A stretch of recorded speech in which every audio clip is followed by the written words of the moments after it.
La manera como estás viviendo ahora, aunque no lo creas, me puede decir mucho de las palabras que te rodean. La satisfacción o plenitud que estés experimentando o la desdicha está muy vinculado a las expresiones que tú liberas de manera constante.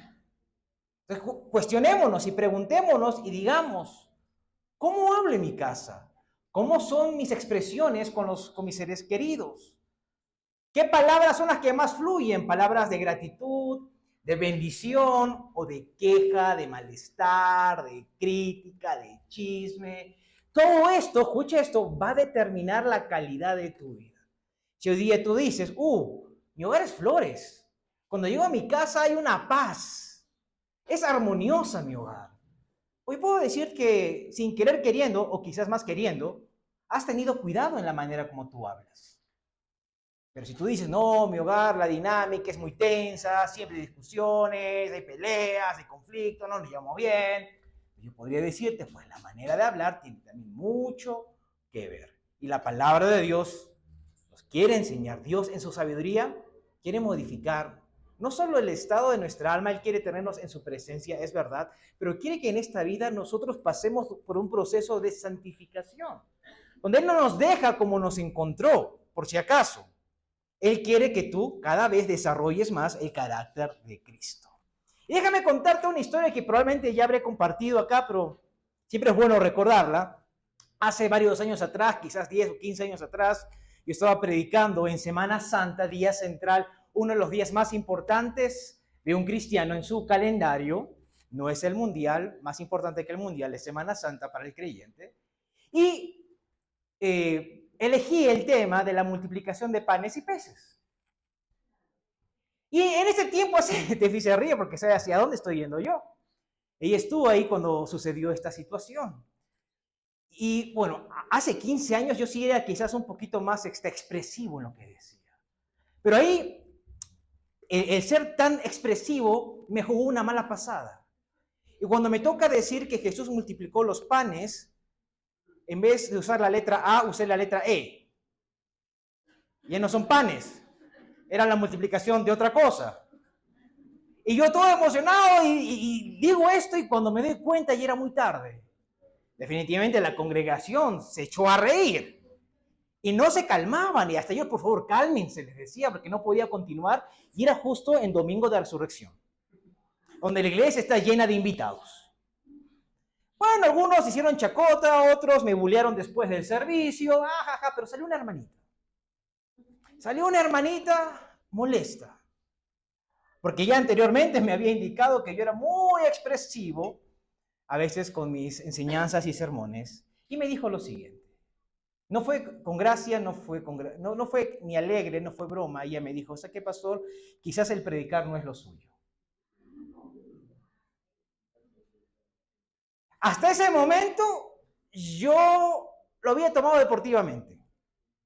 Sí, avergonzadísimo, rojo como un tomate, ¿no? Y con los amigos, sí, pues, ¿qué pasó? Jaja, y sí, pues, lo siento, no sé en qué habrás estado pensando, me decían también, ¿no? Ya, sí, pero cuando me dijo esto, me la creí. Me la creí y marcó un antes y un después en mi vida. Hoy quiero abordar el poder de la crítica. Porque hay quienes son muy buenos criticando. Y no hablo de la crítica constructiva, porque alguien por ahí ya va a decir, pero pastor, ¿hay una crítica constructiva? Sí, y espero que la haya en tu hogar. Pero ese espacio para criticar constructivamente te lo tienes que ganar primero. Número 1, ¿ok?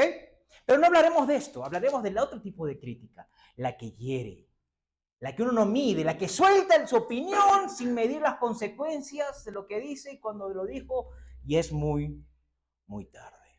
Ahora, la crítica destructiva es algo que es muy difícil de identificar cuando eres tú el que le está dando. Es bien difícil ver en el espejo tu propia crítica destructiva. Pero sí es fácil y sencillo detectar cualquier crítica hacia nosotros. ¿Sí o no?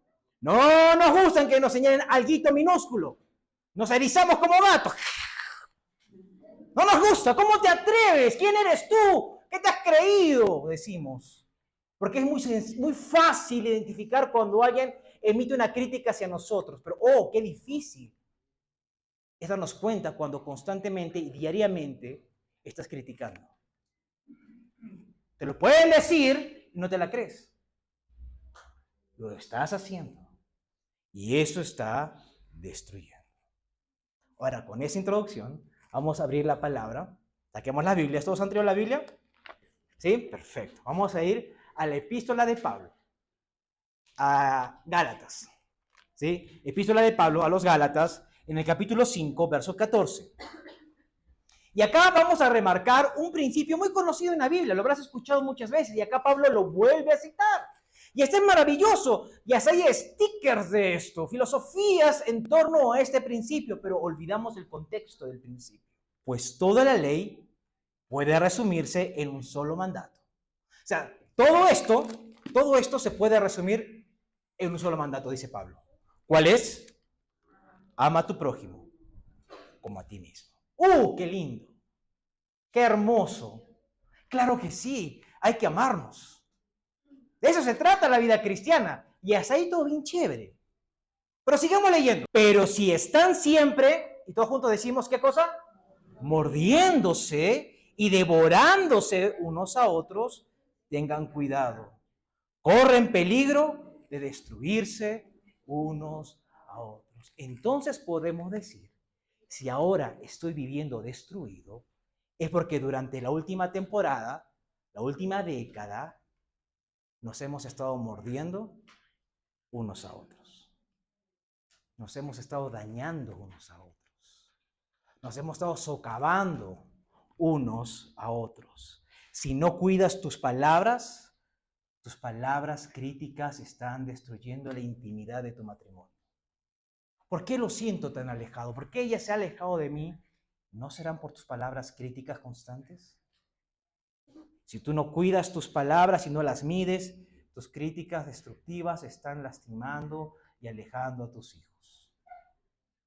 Si no mides lo que dices, aquellas opiniones, porque todos creemos que tenemos el derecho a opinar y en teoría sí lo tenemos, pero tenemos la responsabilidad de ser sabios en lo que decimos también, estamos hiriendo y hasta alejando a personas de Dios. Cuando la gente que no conoce a Dios ve a los cristianos y, los cristianos tenemos mala fama. ¿Sabían eso? Porque siempre hay un cristiano en la empresa, siempre hay un cristiano en la universidad y toda la clase dice, y así es cristiano. Ahora, obviamente, no es un buen argumento, pero es el que hay. Y a veces damos pie nosotros mismos a que opinen de esta manera.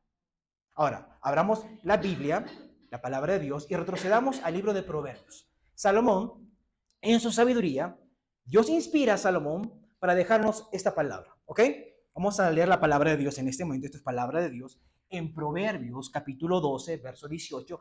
Hay hombres cuyas palabras son como golpes de espada.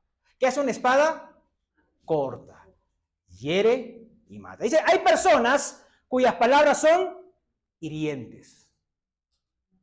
Son como espada, cortantes. Pero también dice, me encanta, pero la lengua de los sabios es, y todos juntos decimos, la lengua de los sabios es medicina. ¿Cuál eres tú?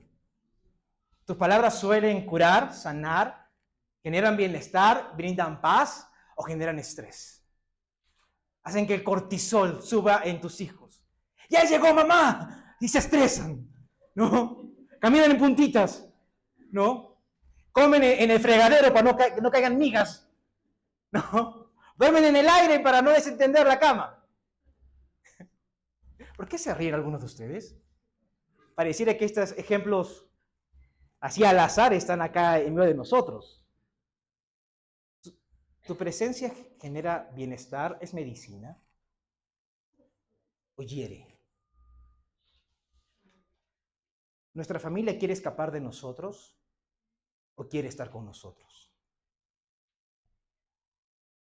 Estoy, de verdad, y cada vez que leo este tipo de cosas, yo digo, yo quisiera que un día mis hijas quieran estar con su papá. Qué contraste, unos lastiman, unos bendicen. Unos sanan, unos hieren. ¿Qué boquita? La crítica. Ahora, sigamos estudiando la palabra de Dios. Acompáñenme, por favor, al libro de Efesios capítulo 4. Eviten toda conversación obscena. Evítenla, la que no sea necesaria. ¿Ok?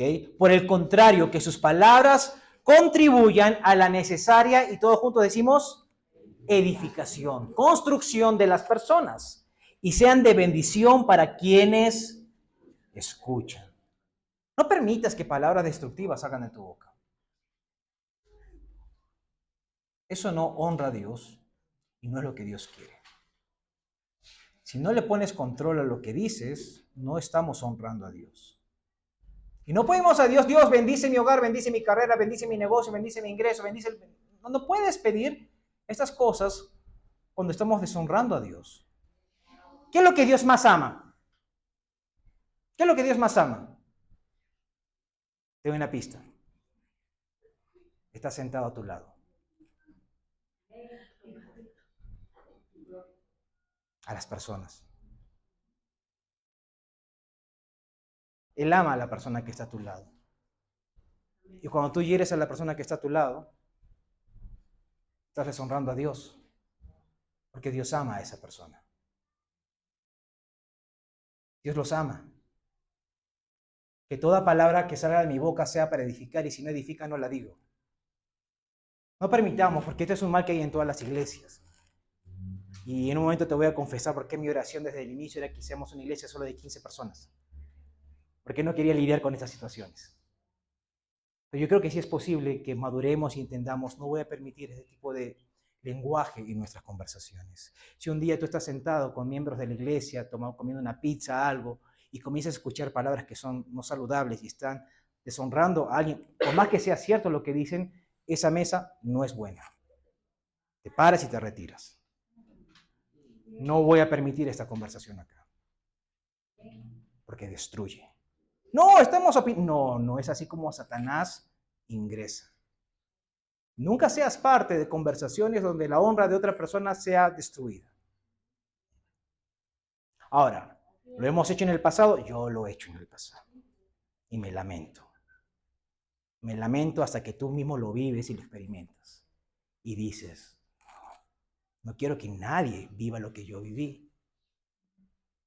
Nunca seas parte de esto porque Dios nos dice, quiero que tus palabras que salgan edifiquen. ¿Va a edificar? No. Y nuevamente, otra vez, y lo voy a repetir, dejemos de decir cosas que no tengo pelos en la lengua, que yo digo lo que pienso, porque eso no es madurez, es inmadurez, porque toda persona coherente y madura mide sus palabras y sabe que no todo lo que piensa está bien, sino que tiene que alinear sus pensamientos y medir lo que va a decir, para ver si lo que voy a decir va a edificar, y si no va a edificar, no lo digo. Eso está clarísimo en la palabra de Dios. Nosotros no podemos sacar esto de acá. Una sola palabra de crítica puede marcar la vida de las personas. La puede marcar de un niño. Cuando criticas a tus pequeños de manera constante e hiriente, en tu cólera, en tu frustración, porque no te entendieron, tienen 6 años, 7 años, 10 años, 12 años. Tú tienes 40, 50. Hay una gran diferencia. Estás marcando sus vidas. Y si no aprendes a medirte, eso lo vamos a cosechar nosotros. En el seminario, obviamente, ahí me agarraron de punto en el seminario. Que supuestamente es un lugar donde se preparan los hombres de Dios, pero sano no lo era. Tenía un profesor que me la tenía jurada. Eran como casi 150 alumnos en mi año cuando yo estudiaba. Y en plena capilla, solo había un alumno que su papá le prestaba el auto para ir a estudiar porque era por el aeropuerto. Y ese alumno era yo. Y ese profesor decía y predicaba cosas como: aquellos jóvenes que se preparan pero que tienen la vida fácil, que vienen en sus propios autos acá y no pagan el precio. Y los 150 volteaban a verme. O sea, este tipo de historia la viví, ¿no? Pero lo que más me dolió fue que cuando me abordaron mis profesores y me dijeron, ¿sabes qué? Tú no tienes lo que se necesita para ser pastor. Por eso que esta retórica, cuando la escucho, me marca. Abre heridas. Esa gente no mide. Y yo ese día dije, voy a renunciar a todo porque no sirvo. Y a veces los papás no miden lo que dicen. Los esposos no miden lo que dicen, las esposas no tienen filtros en lo que dicen y disparan y hieren. Y se justifican, es que estoy cansado, es que... No, mi hermano, un pecado no justifica otro pecado. El hecho de que alguien esté mal no justifica que tú obres a mal. Pero yo tenía un profesor de piano particular. Sí, sé tocar piano, por si acaso. Tenía un profesor de piano particular. Era un caballerito. Quizás ya no esté con nosotros ya. Porque yo estaba en clase y él se dormía. Así de caballerito era. Pero por una razón yo le había agradado bastante. Yo me acuerdo una vez, era un joven, adolescente, quizás 16 años, 17, y después de la clase lo acompañé a la puerta, a la reja de la calle, se voltea y me dice, me toma del brazo, del hombro y me dice, un día vas a hacer algo grande, me dice. Tienes algo en ti, lo puedo ver. Él no era creyente. Él no conocía de la Biblia. Pero en mi mundo, donde nunca había recibido palabras de afirmación, eso cambió mi vida. Y durante muchos años yo me aferré a lo que ese hombre dijo. Por más que vivía bombardeado de críticas. Una crítica puede marcar una vida para mal o la puede marcar para bien. ¿Qué clase de persona deseas ser? ¿Qué clase de persona deseas ser? Yo te voy a presentar dos clases de personas que encontramos en la palabra. Y tú vas a identificar cuál eres o cuál quieres ser. La primera, el detector de fallas. El primer tipo de persona es el detector de fallas. El que siempre está observando lo que hacen mal otros, cómo se visten otros, cómo hablan otros, ¿no? Siempre está observando un error, una falla, para señalarla, para mostrarla y hasta para avergonzarla. Es la gran mayoría de personas, porque encontrar lo malo es fácil. ¿Sabías eso? Nuestro cerebro está configurado para hallar lo que no nos agrada. Es muy sencillo. Lo que es difícil y requiere crecimiento personal es identificar las cosas buenas en medio de lo malo. Una persona que es capaz de identificar lo bueno en medio de lo malo es una persona que ha madurado. Una persona que puede brindar el beneficio de la duda ante una situación adversa es una persona que está mostrando carácter. Pero, de estas personas hay muy pocos. Hay personas que sin conocer a alguien ya las han juzgado. Solo porque quizás hizo una mueca, solo porque quizás algo no les agradó en un primer momento y ya han creado toda una retórica detrás de esa persona sin haberla conocido. Por eso los programas de espectáculos, hoy en día las redes sociales, ¿no? Están llenas de... Un programa publica la noticia de alguien de la farándula y cómo todo el mundo comenta. Y he encontrado algunos de sus comentarios en esas páginas. Como si los conociéramos en verdad. Como si estuviéramos en su cabeza. Sabiendo qué es lo que viven, qué han experimentado, cómo fue su infancia, si hubo abandono. Simplemente doy mi opinión. Estos son los famosos detectores de fallas. Son personas que están siempre observando. Ahora, cuando operamos de esta manera, escúchame bien, nos parecemos a los fariseos. Si no sabes quién es un fariseo, era un grupo religioso en la antigüedad, que por fuera parecían muy rectitos, pero Jesús les dijo, ustedes son como sepulcros blanqueados. O sea, por fuera están blanquitos, pero por dentro están muertos. Pero peor aún, ¿sabes quién es el acusador? Hay un personaje en la Biblia que se le conoce como el acusador. ¿Alguien sabe quién es? ¿Quién es? Satanás. Cuando acusas, el trabajo de acusar es del diablo, no es el nuestro. Alguien puede decir amén a eso por si acaso, porque es una verdad de la Biblia. Cuando acusas, nos parecemos más al diablo que a Jesús. ¿Por qué lo hacemos? Por muchas razones. Hay demasiadas. Porque somos personas orgullosas. Porque somos personas inseguras y no nos gusta sentirnos menos y la mejor manera de sentirnos mejor es haciendo sentir a otros menos. Eso lo entendemos. Eso es psicología pura, ¿verdad? Pero lo peor es que criticamos cuando no entendemos. Hay una expresión en liderazgo. Uno critica lo que no comprende. Como no lo entiendo, critico. Por eso, y esto es triste nuevamente, y perdóname si esta es tu primera vez con nosotros en una iglesia, hay una cultura en muchos lados donde critican a otras iglesias, porque hacen las cosas diferentes. Pero no sabemos por qué las hacen así, pero estamos criticando. Criticamos cuando no entendemos, cuando desconocemos. Por eso nosotros no operamos de esta manera. No, es que yo lo hago porque eso me hace ver más, no sé, más inteligente, como alguien que puede discernir las cosas. No, mi hermano. Dime tú, ¿quién quiere parecerse a un criticón? Todos conocemos a un criticón, ¿verdad?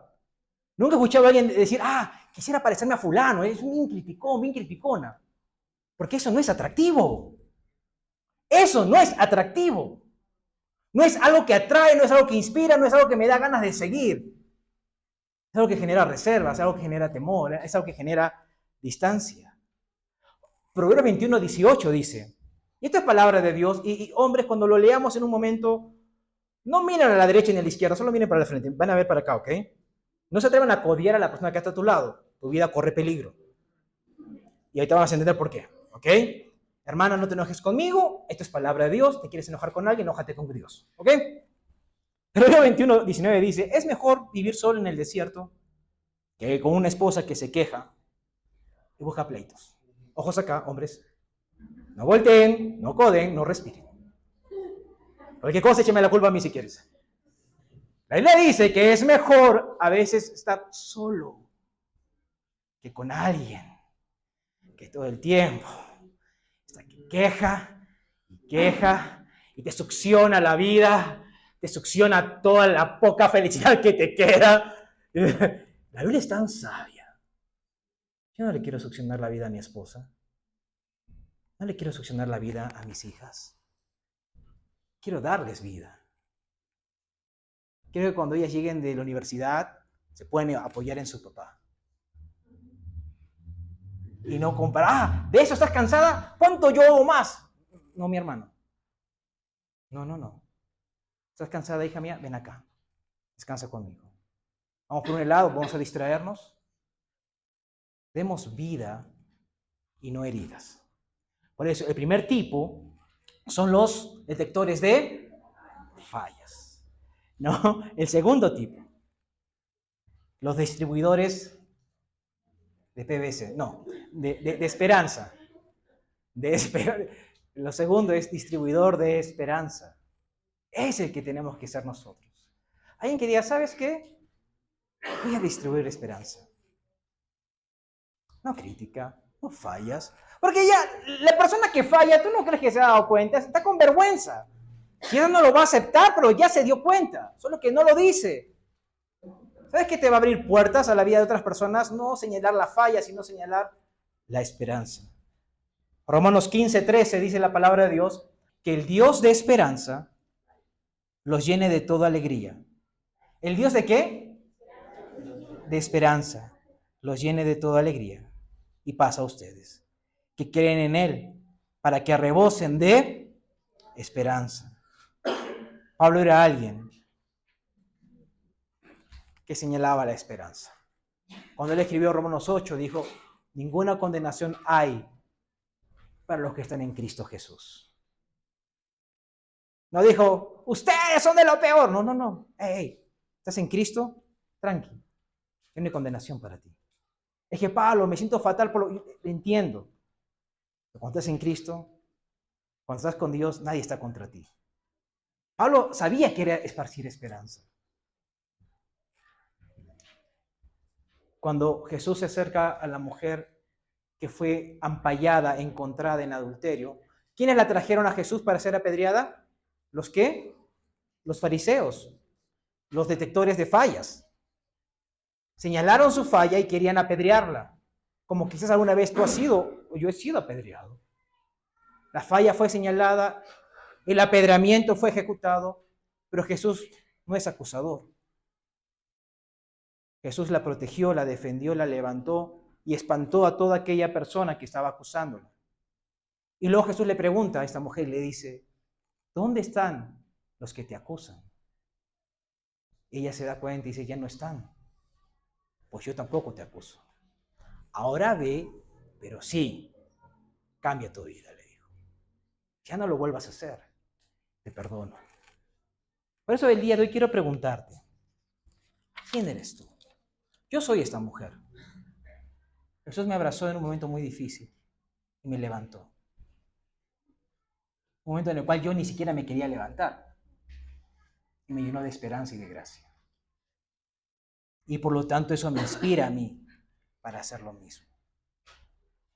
Para serles más sincero, cuando transiciono y salgo de la anterior iglesia, que por muchos años pastoreé con tanto amor, la pasé muy mal. Literalmente yo no quería regresar al ministerio. Había encontrado un muy bonito trabajo como administrador de una empresa de cosméticos. ¿Quién diría que vendería pectonas para los glúteos? Pero y yo me acuerdo, yo estaba en uno de los viajes que hacía con la empresa, estaba en Juliaca, con el personal que nos acompañaba para hacer capacitaciones a los especialistas allá. Y yo estaba con la camioneta de la empresa, estamos viajando, entrando a Juliaca, y entra una llamada, ¿no? Y la gerente que estaba con nosotros dice, contesta, no hay problema. Entonces yo contesto, estaba vinculado al altavoz, y era un amigo mío, es amigo hasta el día de hoy, muy buen amigo, y me dice, Alonso, quiero que sepas que tal persona y tal persona y tal persona han venido a nuestra iglesia, a otra iglesia totalmente diferente, y han comenzado a decir A, B, C, D, todas esas cosas terribles de ti. No solamente porque te remuevan la herida, sino porque había gente escuchando en el auto. Yo, ¿por qué lo contesté en altavoz? Ahora tengo mucho cuidado cuando estoy con alguien, en altavoz. De verdad, y otra vez, todas estas cosas que te marcan. Dije, con mucha más razón, yo no quiero saber nada, decía yo. Porque eso te hiere, te destruye. Y en vez de ayudarme a levantarme, era como, vete más para abajo. Yo no quiero ser así.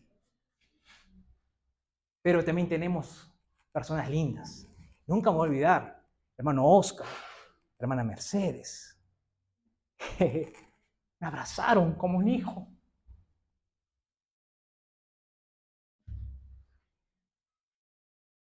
Eternamente agradecido. En su casa. Yo abriendo mi corazón diciendo no quiero nada más. Y me amaron. Me abrazaron. Literalmente como un hijo. Yo los quiero como papás. Literalmente. ¿Por qué no podemos ser más como esperanza y menos como crítica? Si hoy en día, obviamente, ya otra vez establecido, con ánimo y con todo, ese debe a esas personas que con esperanza vinieron a mí y nos acompañamos juntos. Si en mi pasado ha habido también críticas, sí, he criticado y he lastimado y he herido, yo me arrepiento. Pero no tenemos que acabar de esa manera. No tienes idea cuando criticas a tu esposo o a tu esposa lo que le hace a su autoestima. No tienes idea de cuando criticas a tu hijo, cómo lo marcas. Cuando sueltas palabras, cómo hieres a tu hermano.